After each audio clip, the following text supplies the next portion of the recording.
What do you have for breakfast? A cup of good old sabotage. A nice steaming hot cup of sabotage. Okay, I'm done. Hey guys, welcome back to my channel. This is Honey Samurai, and today I'm going to be talking to you about why you should be watching Haikyuu right now if you're an artist. Or if you aren't. It's a great show, you should go watch it. If you're new here, I just want to quickly mention that I make cartoon reviews, share fashion ideas, and pretty much find any excuse to geek about Japanese lifestyle and culture. So if that sounds like you, hit that subscribe button. So Haikyuu is basically about a short boy named Shoyo Hinata, who basically has this lifelong dream to become the next tiny giant prodigy in volleyball. In middle school, his team is a bust, but then in high school, he joins this team for Karasuno High School, and he, along with a couple of other first-year talented players, end up bringing this team back to life. So here's why I like it. Other than the fact that the rich character development made me fall in love with basically every character, including the antagonists, and the beautiful animation style, and the fact that they make volleyball look like a battle between superheroes, even to the sports illiterate. Haikyuu's philosophy really hit me on another level of deep, and it lit a fire under my lazy artist ass. Because this is an anime inherently about competition, this can actually be used as an allegory to our definitions of success, especially in an individualist capitalist society as an artist. Those are some big words. Out of all the characters, I have to say that I relate the most to Tsukishima, one of the middle blockers on the Karasuno volleyball team. He's lazy and he's a quiet pessimist who relies on analysis for pretty much every situation. Watching his character get exposed was like the show pointing a great big finger at me saying, which takes me to artist issue number 1 that Haikyuu indirectly addresses: the fear of investing too much in something that will go nowhere. I definitely went through a slump after college, especially thanks to COVID, where I just kind of got into this thought cycle where if there's a chance that my efforts may never amount to anything, I might as well not even fucking try. I went so far as to start to think that it was like this quirky new philosophical idea where life is inherently meaningless, you know, the whole existential thing. Since there's no meaning in life, there's no point in trying to attribute meaning to it, and the constant search to attribute meaning to life will actually end up being the thief of happiness. And you know, after a while I started to think, you know, after watching this show that maybe those thoughts are a little bit toxic. I don't know. Hearing Tsukishima consistently express the lack of a chance of the team winning or him making any difference, even if he tries, in order to excuse his lack of drive, was like the show just adding me. The show was just adding me. Like, they might as well have just taken my picture and just slapped it on his face. Like, that was just, they were talking to me. Or any artist that thinks like me. And it's funny because you don't really realize how, you know, toxic a certain cycle of thinking might be until you see it in someone else. Or even more so when you see it in an anime that is supposed to be about volleyball. The show just says, look, you invest into it because you want to, and that's it. That's the reason. For some reason, that was more effective on me than all the motivational quotes that I see and blah, blah, blah, blah. The thing that hit me the most was a volleyball anime that said, do it because you want to. And that's it. And Tsukishima brings us to artist issue number 2. The fear of looking lame, trying, and then failing in front of everyone. It sounds pretty vain, but I don't know, I think we can all admit that we all at least care a little bit about what other people think. I mean, which would you prefer? Having success after success, getting that job at Disney and that book publishing deal and all of that, or would you rather be groveling in failure and eating cup ramen noodles for dinner? Yeah, I think I'd choose the first one. And the funny thing is that these thoughts that investing too much will not be worth it or that will look so lame if we fail usually doesn't come from direct experience. It comes from pure analysis of other people's experiences, rather our perspective of other people's experiences as a sort of toxic pessimism or cowardice disguised as knowing better or being cautious, when in reality we're just sabotaging ourselves. What do you have for breakfast?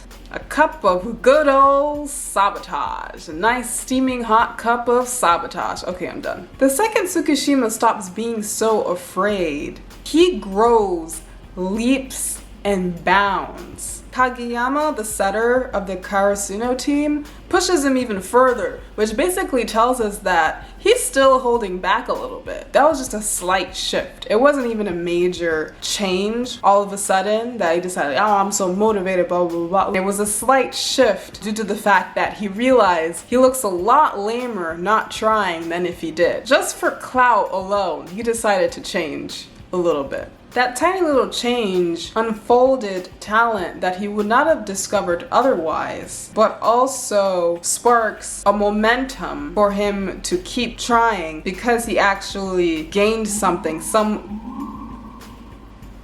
the fact that he got some kernel of achievement to keep him hooked on the game, which is basically the other thing about Haikyuu. They say, you know, most of the time it's not fun. The thing that gets you hooked is that moment, that one moment of achievement, and then you just keep going for it, and suddenly you're just addicted to it. But those moments of achievement, they're like one out of so many other moments of just pure practice that's barely even fun. This is about volleyball, but at the same time, you can apply it to being an artist. We're so afraid of putting our work out there because we're afraid of looking lame because our art, wow, my foot hurts, I have to move. Because our art isn't quite up there yet. We get really into our heads as artists to the point that we don't even pick up the pencil and draw. We don't even pick up that pen and write. We don't even pick up the guitar and try playing. Or rather, we don't take that next step of actually putting the work out there because we're just so afraid of looking lame. We're afraid of failing. Sometimes we get so into our heads that we don't even start because we think, well, there's a likelihood that it won't go anywhere and that we're just wasting our time towards something that won't give us that final satisfaction of winning, whatever that definition of winning is. Haikyuu is just like, well, screw the whole idea of winning. Like, it's not about winning, it's about the process itself. And it's like, yeah, that philosophy has existed before, but the way that they present it, and again, a volleyball anime, is just so fun, and they make you eat your vegetables, basically.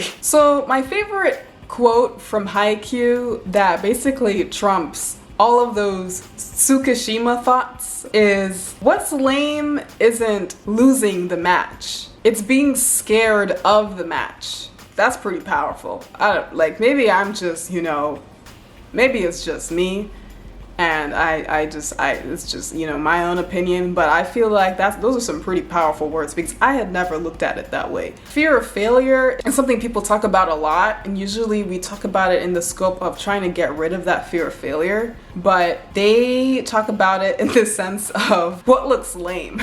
The fear of failing also, in a lot of ways, comes from the fear of, how people will perceive us. And to take it and be like, well, you'll look a lot lamer if you're scared of it than if you actually put your all into it. And now I will move on to artist issue number 3, which is our perceived lack of talent or exceptionalism. Ah, yes, good old talent. Yeah, they address that issue too, through volleyball. Tanaka, the wing spiker, and Daiichi, the captain, are both very good examples of very strong players, not because they're super talented or exceptional, but because they made the simple decision to never stop giving 125%. Out of that simple fact alone, they're extremely, extremely strong players. Yamaguchi, the pinch server on the Karasuno high school team, is neither strong nor exceptional. He's a first year, he's still trying to, figure out his style with serving, and he doesn't have inherent talent like Hinata Or Kageyama. He has one job and he's determined to do it right. But you see that his learning curve is very linear. All the practice that he puts into it, once he's in a match, you can see that he's been putting a lot of work. Is it super huge and amazing results after like one episode?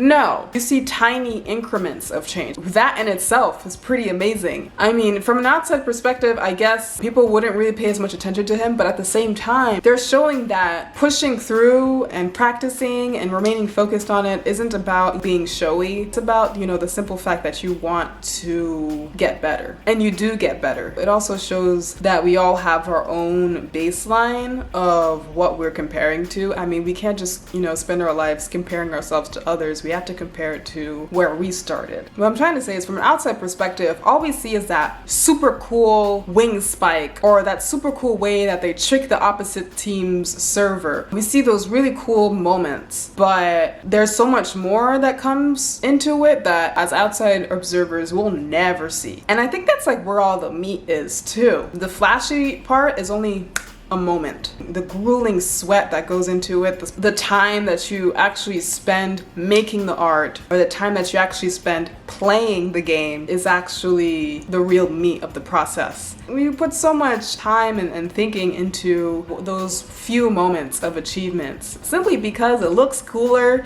and we're always striving for the acceptance of other people, humans. In a situation where someone is actually successful, you know, at doing something, an outsider will only see the positive end results, but we'll never see the kind of thoughts that the person, the player, or the artist, or whatever, has internally. Feelings of inadequacy, thinking, you know, maybe they'll just never be special, they'll never be talented, they'll never be exceptional. These characters, like Tanaka, for instance, the farther they go, the more you see those thoughts being tested. The more that you see that their mental fortitude is tested, which is kind of the same as, you know, not even just with artists, but in general. Like, the further you go, the more you're surrounded by other people who are also very dedicated and very talented and all of those beautiful, juicy things. And thus, you start to question your own self-worth, how special you might really be, because you're surrounded by it. The very thing that drives those thoughts of whether or not you're special or you're not is entirely due to relativity. How we are in relation to our surroundings, in relation to the people around us. With school, for instance, one moment, you know, in one school setting, I mean, I would get A's without even trying. But then in another school, once I was in a setting where things were a lot like tougher and the students were a lot tougher too in terms of academics, I started to question, like, well, maybe I'm not that special after all. You know, maybe I'm just an average person, you know, with no special attributes, nothing to be particularly prideful of. I'm just another one, another copy. That might not necessarily be the case. It's just we're literally basing our self-worth on our surroundings. Tanaka, the beautiful thing about him, and the captain too, is that, at least in Tanaka's case, on one end he is aware that he isn't special, but on another end he still hopes that he might be. But I think that at the end of the day, the main thing that really sets him apart, and is his talent, as a matter of fact, is how strong he is mentally to keep pushing even when things are super, super tough. That's the thing that Tanaka is special in. But when you look at it from an outside perspective, you know, he's not as flashy as certain other players. The combination of different things that they're strong in versus weaker in, that combination is inherently what makes them special, which is funny. Like, as I'm saying that, I'm like, wow, there's another angle, another reason why I love Haikyuu. This is just a video for me to go on and on about how much I love Haikyuu. Thank you for watching this far. Artists, honestly, we focus way too much on talent. Like, we really do. And even when we say we don't, we low-key do. It's in human nature to compare ourselves to others. It's human nature to do that. When it's not worth it. It's not worth it to put so much stock on talent, because it's overrated. Because at the end of the day, talent is only like, what, 10% of the entire process? It's just like that little 10% edge, or that little 10% start that you get. And after that, you still have to run. You still have to put in the practice. You still have to put in the time. And I think that sometimes we look at, you know, successful artists artists when they're leaps and bounds ahead already in their career because they put in the time. Us sitting at a different stage of our artistic journey, we just look at it and we think, wow, they're so talented. Wow, this is talent right there. This is talent that I'll never have. When in reality that's like likely not even true. They're at a different stage of their lives, at a different stage of their artistry. You'll never even be at the same stage because you're living different lives. You're two different people. They also probably put in a lot of effort, a lot of time into it that we never even get to see. Maybe they are talented. Maybe they do have talent, but that's only a small part of the equation. Yet we just kind of throw it all, like we just kind of use that word, that big word called talent, and we just slap it on there and be like, wow, they got talent. So I can't do that because they got talent and I don't. And that's another thing. We might think we don't have talent when we do. It goes on. Let me move on. All of those elements lead me into artist issue number 4, underestimating mental fortitude.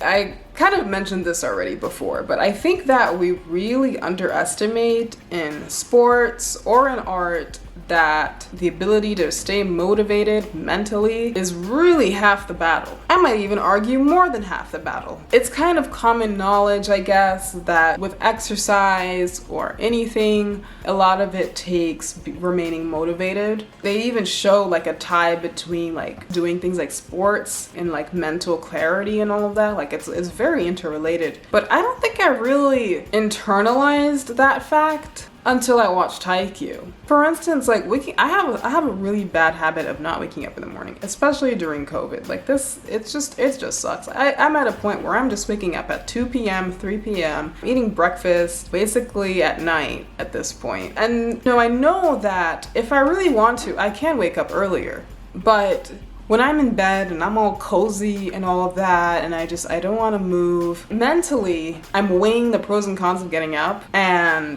me staying in bed always wins. The main thing that keeps me in bed is like my mental state. Actually getting up, moving my body out of the bed is like the last step of the process. In Haikyuu, so much of volleyball is not just actually playing, it's like strategy, it's planning, remaining motivated. Before every game, they make sure that they, give each other pep talks. Even during a game, the strategy of playing isn't just to get the ball over the net. A lot of it is, wearing down on the opponent's psyche. A lot of it is you yourself trying to keep your psyche up even as your opponent is targeting you. The last step of the whole process, even when you're tired, even when you're exhausted, is your body actually doing what your brain told it to. But first, your brain has to be convinced that this is the thing to do, that it's worth it to do whatever it is that you're considering doing. Art, for instance, you're not going to pick up the pencil and start drawing even though your brain is saying, hey, like, this isn't worth it. You have to change that. It's not as easy as just doing like, click, here's a change, now I'm motivated. You have to be mindful and like exactly what kinds of buttons to push. It's not everybody that's motivated by the same things. Tsukishima, for instance, people told him like, how can you not love volleyball? You want to get better because you want to get better. People said all kinds of things to him and it didn't work. He was like, there's no point. This is just a club. But the one thing that gets to him is, you look pretty lame right now. It would look less lame if you actually tried to put some effort into this. So that's what clicked for him. We all have different things that keep us motivated, whether it's journaling or affirmations or doing whatever. And to go even further, is also how we strategize our practice, like how we strategize taking on a new artistic project. If you don't have a strategy, you just kind of remain subject to the whims of your moods, which will, newsflash, very rarely be in favor of you actually creating art. At least for me, it rarely is. The other thing that I really love about Haikyuu, that I think we can really take away as artists, is that, they don't make you just care about the winning side. They make you care about the losing side too. So you even start to care about, the opponents. They really remind you that nobody goes on that court in order to be a side character. Nobody goes on that court in order to be a loser, in order to lose. We're all going in with the intention to be that main character who wins. And because of that, the honor isn't just in winning or losing. The honor really is in the game itself. And We should all put in the effort of being that main character who's going to win, because only then will the whole journey be worth it. It's about how you play in life. Because we live in a society that's so focused on like that script that winners, you know, only the winning side gets to write. Like, it kind of fosters this obsession with results-based thinking. It makes us think that, you know, unless you're the winner, like, you might as well not even exist. You don't have any say in this story. You don't play a part in the story if you're not on the winning team. You're not on the winning side. It's pretty toxic. And the funny thing is, winning as its own concept is only like a fickle, tiny moment that is basically a byproduct of however much practice that you're putting into it. And sometimes it's so fickle, like you can end up not winning not because you didn't put enough effort into it, but because of something as fickle as luck. You can't really live your life obsessed with the winning end goal if it's so subject to such tiny little changes, if that makes sense. A lot of people in this individualist, capitalist society end up feeling super kind of lost and unfulfilled. We're always working with this idea that once we get X, Y, or Z, we're going to, you know, we're going to feel like we made it. We made it. We got there. We were there. But every time we actually do get that thing that should tell us that we made it, we don't actually feel like we made it. There's nothing tangible enough to make us feel like we made it. So we just keep crafting new things in order to strive for. And being so obsessed with that next thing, we just totally overlook the vast majority of our life. I would like to end on artist issue number 5. Which is our desire to rebel against society by taking a nap. This one is a little bit overly specific, but hear me out. It's very funny for me to be watching this anime because part of me wants to reject society in all of its individualist, capitalist, you know, BS. But then that kind of pushes me into a dishonest place of avoiding all of my artistic responsibilities in the name of rest revolution, which is, you know, the whole rest revolution thing is a real thing. It has its merits. But if you use it in the wrong way, you can end up just using it as an excuse to just, you know, not do anything. And then it can actually end up indirectly harming your mental health. Especially depending on the kind of person you are. I'm the kind of person who likes purpose in my life. Let me rephrase this. I tried the whole life has no purpose, so why try thing. It didn't work. It's not working for me. It makes me depressed. I don't do anything, and I just feel like, why am I even alive? So that doesn't work. So what is the other thing that works? Actually feeling like I have a purpose. What helps me to feel like I have a purpose? Actual diligent practice towards something that I love. What are some of the things that might sabotage me from doing that? Because being human, I naturally avoid things that cause pain. I might latch on to revolutionary moments that prioritize rest.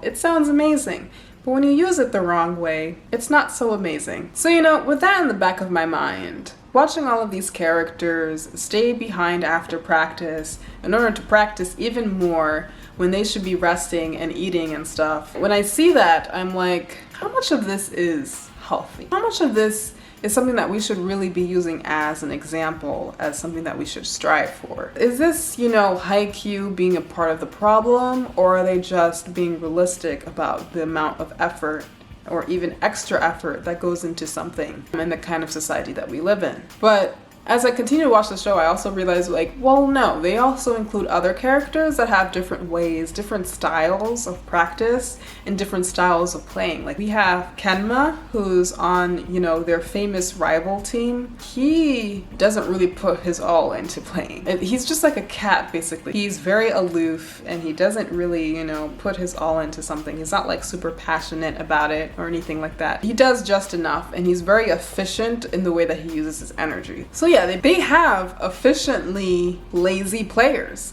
And I find that freaking awesome because I know people, or even I can be lazy, but I don't think I'm super efficient at it. But I know people who are genuinely like that. Like, they're lazy, but they're efficient about it. And we kind of grow up in a society where any kind of laziness or any kind of, and we call it laziness, but it might not actually be laziness. You know, we grow up in a society where they tell us, in order to be viewed as a valued member of society, you have to put in 110%. But some people would much rather put in 60% and get the same amount of work done. You know, I see that a lot in school. It's kind of looked down upon, but then, you know, a lot of times they end up completing way more than the person who was not sleeping, not taking care of themselves, studying nonstop, only to achieve 80% of what the other person did. It's not a matter of character, it's not a matter of being better or worse than another person, it's just a matter of preference and a matter of personality. That's what I love about Haikyuu. You know, they show characters that are, you know, pretty problematic in the way that they work. They seem to be overworking, and then there are the characters who are like, nope, I'm going home, when can we go home? Or when they're going jogging, they're trying to find a shortcut in order so that they can